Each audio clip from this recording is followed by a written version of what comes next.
Welcome to Kazeros Raid Act 2 Brelshaza Gate 1 guide video. This guide covers both difficulties. Ally skills will be explained in each timestamp. Gate 1 is Ancient type and weak to Lightning element. Having 18 Awakening on Lightning set doesn't make much damage difference, and the 30% incoming water damage reduction is also pointless since very few patterns are water type. But if you have 24 Awakening, then you can do more damage than 30 Light Salvation. If you don't have 24, then just use Light Salvation 30. Before covering the bad items, let me cover the raid system first. Temperature system. All players have temperature meter below the character. The temperature naturally reduces bit by bit, and whenever you get hit by the patterns, it decreases more. When it reaches 0, then you get frozen, and others have to free you by attacking. Then the temperature comes back to 75%. If the meter reaches 0 for the second time, then that's an instant death. There are two ways to increase the temperature. The first method is using Ephernia. The first cast increases the meter by bit, and the second cast increases half of the max amount. The second method is using an item called Flame Magic Scroll. It increases you and your party's meter by a little bit. Each player can take up to 3. In Korea, this item was available from week 2 from one of the North Cruisin' Unatisk reputation. Now the battle items. For week 1, you don't have Flame Scroll, so take Atropine, Dark Grenade, and for the last one, you can distribute Destruction Bomb and Corrosive Bomb by 4 and 4 or 6 and 2, depending on the party destruction. For week 2 and beyond, supporter takes Flame Scroll over Stimulant and runs Corrosive Bomb. DPS takes Scroll instead of bombs. Another system is called Destruction and Orb. When the raid starts, the boss has 3 armors. First one reduces his incoming damage by 30%. Second one lets the boss apply a target to a player. That player should go far away since it generates an orb with small ice field that decreases the temperature. Third armor increases the boss's attack by 5%. So destruction is important in this raid to remove all those buffs from the boss. Let me talk about the orb from the second armor. Not only from this armor, but also it can be generated from temperature being under 50% for a minute. Also, when it reaches 0, then it immediately generates as well. You can see how many orbs are in the field by looking at the stacks under his HP. If an armor is destroyed when the boss has 3 or more stacks, then he regenerates the armor by consuming 3 stacks. Each armor requires 3, so for example, the boss can even regenerate all 3 armors if he has 9 or more stacks. This will cause a DPS loss due to the buffs that he will get, so it's very important to manage the temperature by not getting hit by any patterns. When it reaches 20 stacks, then he wipes the raid. The boss has 300 HP. When the raid starts, throw a corrosive and destruction bombs and break his first armor. The first one doesn't require that much destruction, but the second and third require very high destruction. You normally just use skills to break the second and third by keeping up with corrosive. If the party has Flame Scroll, then you can use Jederico when he has last armor. Jederico does DPS and destroys 1 armor, so it's like Thyrane. Your goal is to destroy all 3 armors before reaching 240 HP. At 240, the boss jumps. Move to the center. When ice appears, destroy all of them since it drops temperature. Then gather to the small safe zone where the arrows are pointing to. You have to do this 3 times.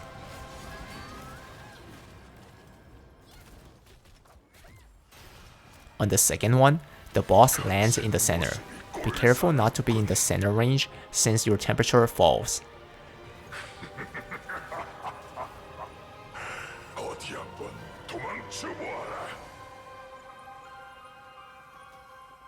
One player gets a target. That player aims it away from the safe zone. Do the same thing for the third.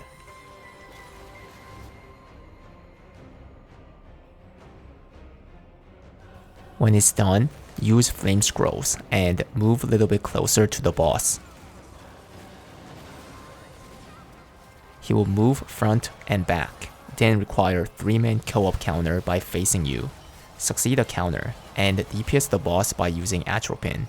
If it fails, then he requires co-op counter again. If the second one fails as well, it's a raid wipe in the hard mode. In the normal mode, everyone's temperature reaches 0 instead. For the party without flame scrolls, use Ephernia. The boss has damage reduction until the co-op counter ends. Also, co-op counter gives back 1 ally skill meter, so you use it before the co-op counter happens. The timing is when he moves forward. By doing this, you get the meter back and land full damage as well. Don't forget to use the second cast to increase the temperature. From now on, more patterns get added. Among the patterns, there's a big pattern that he does only once. After 70 seconds from 240 mech, the camera zooms out. Everyone moves to 11 o'clock. He draws a line on upper side which attacks twice. Move to that side after the second hit, then come back, and stay there until all attacks end. If you get hit by any attacks, it drops your temperature. At 180 HP, the boss absorbs all the orbs in the field, and charges for a perfect block. Everyone gathers to the head side. When he flashes, press G. Then he throws boomerangs on the side by looking at the aggro. Gather to the head side so that no one gets hit. He restores 1 armor and gets 47 billion shield. Also, for each orb he absorbs, he gets 2 billion shield and 1 armor. The goal is to remove all the shield in 1 minute time attack. If you fail, it's a raid wipe. So to resolve it easily, you want less orbs in the field. For the party without flame scroll, use Ephernia and cast the second to increase the temperature. For the flame scroll party, everyone use it before the perfect block. If the boss has 3 armors, then throw the bombs and destroy the first one. Then use Jederico to destroy the second armor. If the boss has 2 armors, then use Jederico right away after the block. Use your second atropine here. Normally, one party uses their Hyper Awakenings for DPS. This mech happens again later at 60 HP, so the other party uses Hyper Awakenings there. During the mech, his patterns get enhanced. You can check out the patterns in the pattern timestamp. At 120 HP, a cutscene happens. The boss runs away, so chase him. You can move during the cutscene. When you come to a certain point, you will see Barricade. Wait until everyone comes and then destroy it. You only need to hit once. If you destroy it before everyone arrives, they will die by collapse. Stay away from the blue fog since it freezes you, and also don't stick too close to the edge since you can die by the collapse. Let me talk about the normal mode first. After the fog disappears, stagger the boss. He will do perfect block pattern for 3 times. When the yellow telegraph almost fills up the circle, press G. If you fail, then you receive massive damage and lose a lot of temperature. The boss has damage reduction during the stagger. If you succeed the stagger, then you get 1 ally skill meter back. So use Ephernia right before the stagger succeeds so that you land full damage and get the meter back as well. Don't forget to use the second cast. This time hard mode. Party 1 goes to left and party 2 goes to bottom side. Then 4 pillars drop and 4 people get a target. Those players should stay where there are no pillars. Then additional pillars drop on where they are. The pillars should beam to the boss, and the boss requires stagger. 2 out of 8 pillars are real, and your goal is to stagger the boss by blocking the 2 real ones. The fake beam does a lot of damage to you.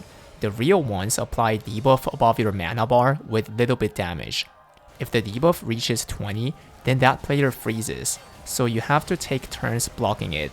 After succeeding the stagger, the boss requires another stagger. This time, he jumps around to collect his weapons.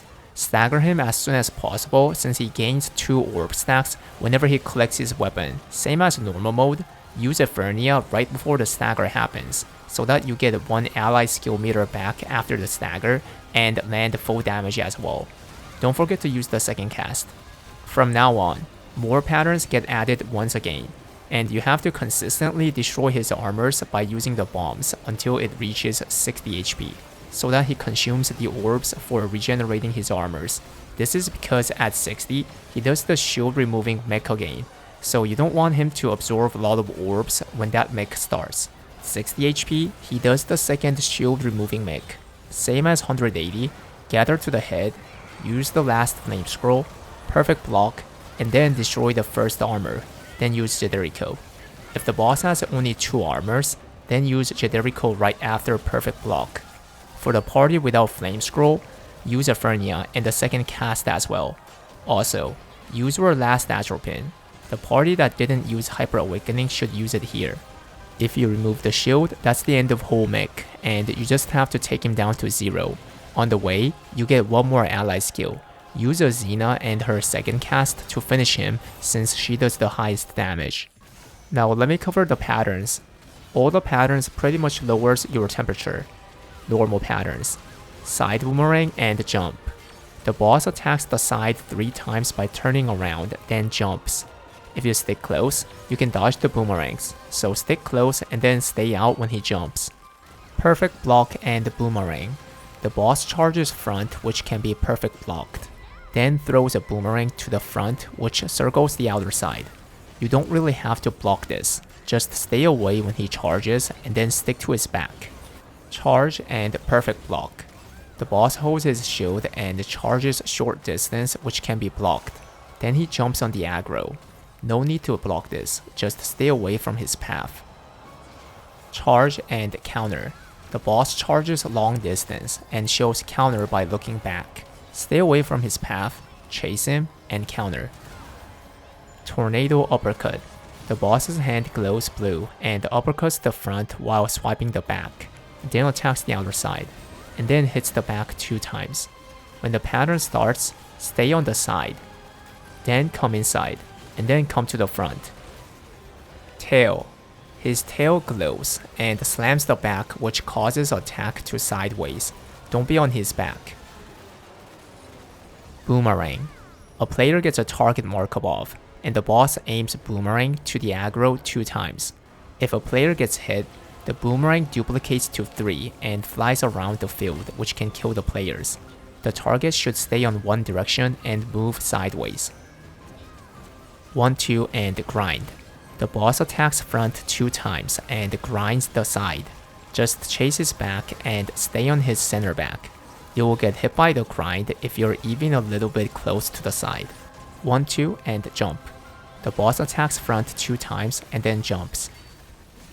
Backstep and iceberg.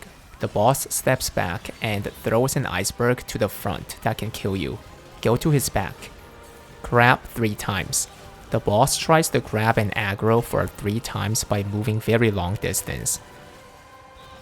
If someone's caught, then he slams him all over. The slam does damage to others as well. When someone's caught, stay on the diagonal backside. And then go to his right side since he uppercuts the left at the end. Teleport grab. The boss teleports and tries to grab a player.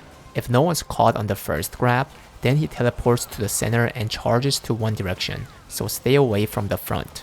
If someone's caught, then he continues the teleport grab until no one gets grabbed. Just spacebar when he teleports. If someone's caught, then use the danger ping or call it out. Teleport charge.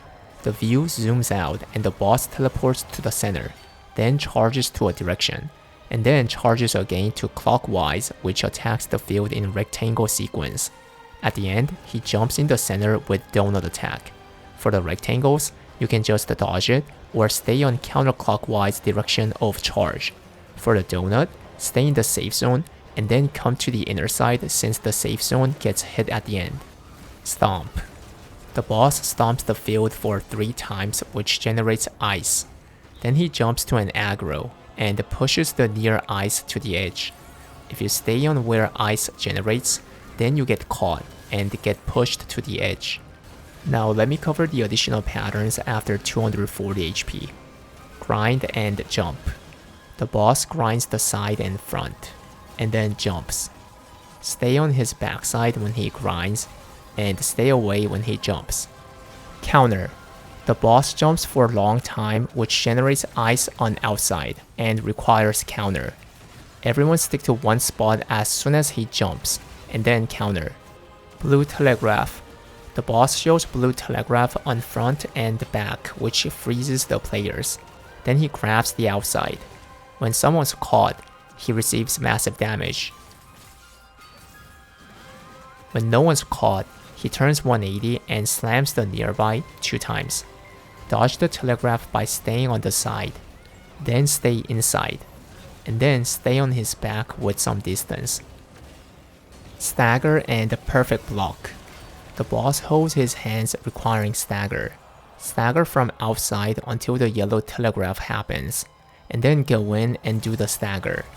After the stagger, perfect block when he flashes yellow. If you fail, you can die. Also, you will see icicles falling around. If you don't stagger in time, these icicles fall to inner side as well, which does massive damage with lot of temperature drop. Stagger from outside, then inside, do it fast, and then perfect block. This time, additional patterns after 120 HP. Ice drop. The boss holds his hands high and the view zooms out. Soon, he drops a lot of ice. Watch the field and dodge it. Right-left swipe. The boss attacks right, left, and then swipes the outer side. Just stick to his back all the way. Crystal perfect block. Yellow flash happens from the boss, and 8 crystals approach the boss from outside. You have to prevent that by perfect blocking the crystals. Then perfect block the boss when yellow range almost fills up. When the crystal goes into the boss, then the last attack is not blockable. Backstep blade. The boss slams his right side 2 times and steps back. Then he slashes blade on the front. The blade can kill you. When he steps back, just stay on his backside. 3 boomerangs and freeze. This is the #1 dangerous pattern that can wipe the raid. The boss backstep fires 3 boomerangs and then spread fog. If you get hit, you freeze right away, and the boss combos with more boomerangs which can make the frozen players lethal. When he spreads the fog, spacebar into it or move really far away. Now the enhanced patterns during 180 and 60 shield mech. Perfect block and boomerang. After the first charge, he charges to the backside as well. Side boomerang and jump. After the jump, he may jump again and attack in large Pac-Man shape. When he jumps again, go to his back. Charge and counter. After the charge, he can show fake counter, so hold and counter when it turns blue. Tornado uppercut. After swiping the outer side, he may jump to an aggro 2 times. 1-2 and grind. After attacking the front 1 time, he turns around for a second attack, then grinds the side. 1-2 and jump. After attacking the front 2 times, he attacks the backside 2 times as well. Grind and jump. After the jump, he attacks in cross and X in sequence. This drops huge amount of temperature. Well, that's all for this video. Hope this guide helps you out. Then see you guys on the Gate 2 video. Stay giga-chad.